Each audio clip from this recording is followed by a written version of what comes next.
Zan ga almajiri a layin nan. Allah isa ne ga almajiri. Almajiri. Almajiri. Waya ake ciki ne, na ga ka ɗan yi shiru ne kamar alamar damuwa. Gaba ɗaya ka san me matsalar yunwa nake da na je na tare sun yi wani abu kamar dutsen gogara. Kai wani fenti na ga hukun ya wai yi ne ma. Kai dai ka bari kawai ana yunwa na gaya ma fa yau.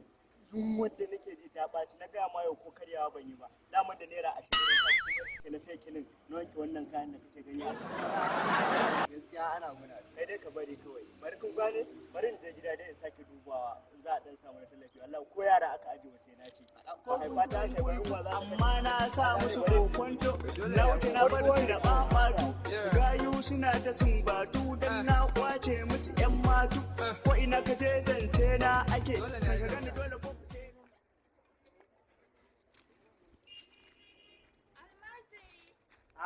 ‘yan mata ne, wa almajiri kike nema? Ai, wannan ganin kamar zai wuya ki samu almajiri a tana, amma da zikin gari a ɗan tafanan can na ga wasu almajirai. Ki kawo sai a leƙa musu. Allah kai da kanka ba gaye. Karki damu ana tare. Karki damu ana tare, kawo a miƙa musu. Kawo. dan guntu amma na sa musu kokonto lauti na bar su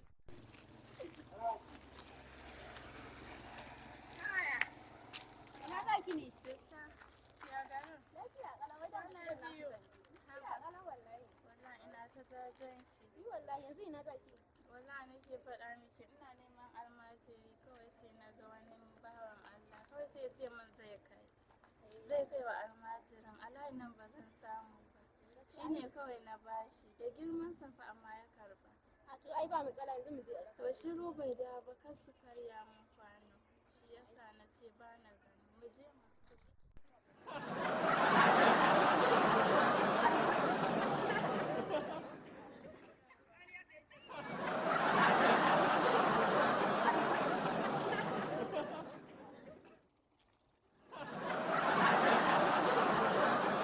Ha ha ha.